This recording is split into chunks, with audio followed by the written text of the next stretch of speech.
خليني اقول لك ان انت لو واحد صاحب قناه يوتيوب وعايز انك تزود مشاهدات قناتك خلال الفتره اللي احنا فيها دي، فانت تقدر انك تزودها بنسبه 100%. بنسبه 100% يا عم هشام؟ ايوه، تقدر انك تزودها بنسبه 100%. طيب ازاي الكلام ده؟ خليني اقول لك على حاجه. طبعا كل سنه وانتم طيبين. الاول احنا في العشره الاواخر من شهر رمضان، فالعشره الاواخر من شهر رمضان في بعض المحتويات بيبقى الترند عندهم موجود في الفتره الحاليه او في فتره العشره الاواخر من شهر رمضان. طب ايه هي يا عم هشام المحتويات دي؟ وهو ده موضوع فيديو النهارده اللي هبدا ان انا اعرفك فيه ايه هي المحتويات اللي تقدر ان هي تستغل العشره الاواخر من شهر رمضان. لو عندها قناه يوتيوب تقدر ان هي تزود المشاهدات على قناتها، حتى لو اليوتيوب في الفتره الحاليه هو في انخفاض في المشاهدات. انا مش هتكلم عليه دلوقتي اطلاقا، هتكلم عليه في فيديو تاني عشان انت برضو تبقى عارف سببه ايه. عشان انخفاض المشاهدات اللي موجود في الفتره الحاليه مش هيبقى موجود في الفتره الحاليه بس، لا احنا هنشوفه لسه كمان تقريبا 4 أو 5 ايام جايين هيحصل برضو انخفاض كارثي في المشاهدات، وده هيبقى موضوع الفيديو اللي جاي عشان تبقى انت فاهم الدنيا فيها ايه. ولكن خليني اقول لك النهارده، لو انت عندك قناه يوتيوب وعايز انك تزود مشاهداتك فانت تقدر انك تزودها بنسبه 100%. والمحتوى الاولاني اللي هنتكلم عنه في الفيديو ده وهو محتوى الطبخ. محتوى الطبخ يقدر ان هو يزود مشاهداته خلال الفتره الحاليه لان احنا داخلين على العيد. وطبعا بما اننا ان احنا داخلين على العيد ففي ناس كتيره جدا بتدور ان هي ازاي تعمل نواعم العيد. نواعم العيد اللي هي بمعنى اصح الكحك، البسكوت، الغريبه، كل الكلام ده. عندك مثلا كحك العيد هيتعمل في فيديو، البسكوت هيتعمل في فيديو، الغريبه هتتعمل في فيديو، القرص هتتعمل في فيديو، طريقه عمل البيتي فور هتتعمل في فيديو. فانت تقدري انك تستغلي الايام دي، الايام اللي احنا فيها والايام كمان اللي جايه، ان انت تعملي الفيديوهات دي، لان الفيديوهات دي هي دي الفتره بتاعتها، هي دي الترند بتاعها، هي دي الترند اللي الناس بتدور عليه في الفتره الحاليه. ده غير طبعا ان في ممكن بنوته تكون لسه متجوزه جديد فتبدا ان هي تدخل تدور ازاي ان هي تعمل الحاجات دي في البيت،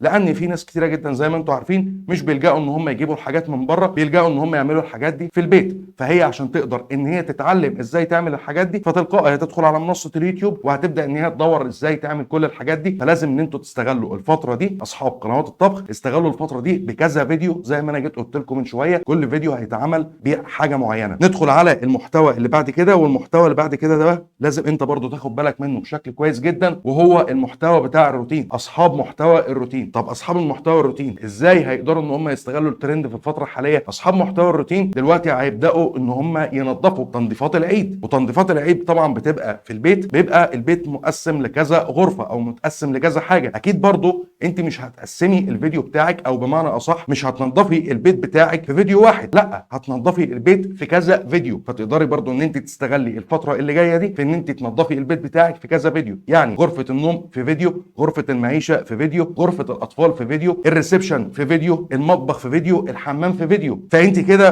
باقل تقدير انت طلعت ب5 6 فيديوهات، ان ما كانش كمان 7 فيديوهات. وتقدري كمان في الاخر بعد ما تخلصي خالص تنزلي بقى في فيديو كده يوم الوقفه، جوله في البيت بعد التنظيف، تعملي جوله في بيتك بعد ما انت نظفتيه. كده اقل تقدير برضو انت طلعتي ب8 فيديوهات في الفتره اللي احنا فيها دي. فتقدروا برضو كاصحاب قنوات الروتين تستغلوا الفتره دي عشان تقدروا انكم تزودوا بيها المشاهدات على قنواتكم، حتى لو اليوتيوب في انخفاض في المشاهدات. ندخل على المحتوى اللي بعد كده. والمحتوى اللي بعد كده ده محتوى مهم جدا ولازم برضو ان هو يستغل الفتره دي بشكل كويس قوي، وهو المحتوى الديني. المحتوى الديني عنده خلال الفتره دي، خلال فتره العشره الاواخر، لازم ان هو ينزل فيديوهات على قناته ويقدر ان هو يستغلها بشكل كويس جدا. طب ازاي المحتوى الديني هيقدر ان هو يستغل الفتره دي؟ عندك الادعيه اللي هي بتاعت العشره الاواخر، دعاء اليوم الاول من العشره الاواخر، دعاء اليوم الثاني من العشره الاواخر، دعاء اليوم الثالث من العشره الاواخر، وهكذا. تقدر ان انت تنزل على القناه بتاعتك كل الادعيه دي، لان الناس حرفيا بتبدا ان هي تستناها. الناس بتستنى العشره الاواخر دول تحديدا بحكم مثلا ان بيكون في صلاه تهجد او كل الكلام ده، وفي ناس بتحب ان هي تبقى عارفه او مدركه بمعنى اصح بالادعيه اللي هي بتاعت العشره الاواخر، فتقدر انك تعملها في قناتك برضو على كذا فيديو. يعني انت اقل تقدير في العشره الاواخر دول هتطلع ب10 فيديوهات في قناتك. فكل ده انت استغليته وبدات ان انت تستغله بالشكل المظبوط، وبدات انك تستغله بالشكل الصحيح. وكمان انت ما استغلتوش بفيديو، لا انت استغلته بكذا فيديو. وطبعا بما انك انت مستمر على قناتك ونزلت كذا فيديو على قناتك، فانت كده اصلا بتعلي فرصه مرات ظهورك للناس، بتعلي فرصه مرات ظهورك للجمهور، بتعلي فرصه مرات ظهورك لناس اصلا ما بتعرفكش لسه. يعني بمعنى اصح بتوصل بيها لقاعده جماهيريه اكبر بما انك انت مستمر على قناتك وبتعمل الحاجه اللي مطلوبه منك خلال الفتره الحاليه اللي احنا فيها دي. وبالنسبه لاصحاب قنوات الطبخ واصحاب قنوات الروتين تحديدا، ما ينفعش ان انتوا تيجوا تنزلوا لي نواعم العيد اول يوم العيد. ما هو ده مش منطقي اطلاقا، لان الناس بتعمل الحاجات دي من قبلها. فلازم ان انتوا تكونوا مستعدين من دلوقتي ان انتوا بتنزلوا الفيديوهات دي، خصوصا ان رمضان السنه دي احتمال كبير جدا يطلع ان هو 29 يوم مش 30 يوم. فانتوا لازم تبقوا مدركين للموضوع ده، لازم تبقوا عارفين الموضوع ده بشكل كويس جدا. المحتوى برضو بتاع الروتين، ما ينفعش ان انت تنزلي التنظيفات بتاعه العيد اول ايام العيد. انت ممكن تنزلي الجوله بتاعه البيت بعد التنظيف، دي اللي ممكن تنزليها اول يوم العيد، انما التنظيفات ما ينفعش ان هي تنزل اول يوم العيد اطلاقا. لازم ان انت تنظفي برضو من قبل كده، لان الناس لما هتيجي بتدور برضو ان هي ازاي تنظف من قبل العيد. الناس او الستات بمعنى اصح بتبدا ان هي تنظف خلال الفتره الحاليه لغايه لما يبدا ان هو يدخل العيد. فلازم تبقوا مركزين على الموضوع ده بشكل كويس جدا. وزي ما قلت المحتوى الديني يقدر ان هو يستغل الموضوع بشكل كويس جدا خلال الفتره اللي احنا فيها، بان هو يعمل فيديوهات عن الادعيه اللي هي بتاعه العشر الاواخر من شهر رمضان. وبكده حتى لو اليوتيوب دلوقتي فيه انخفاض في المشاهدات،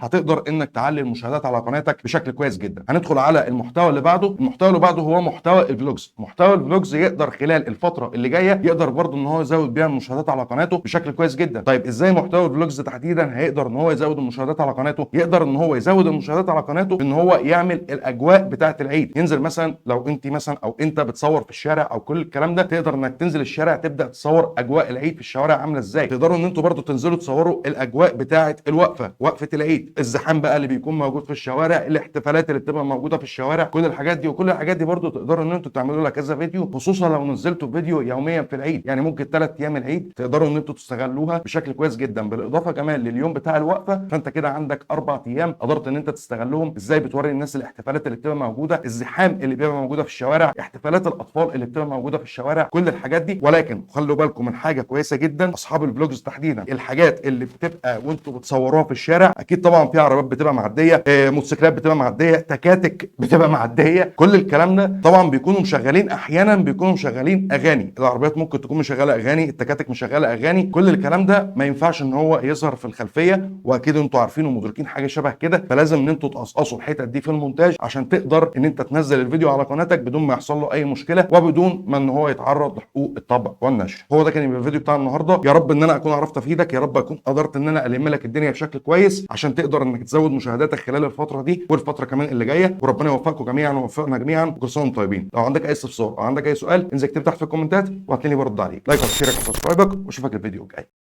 سلام.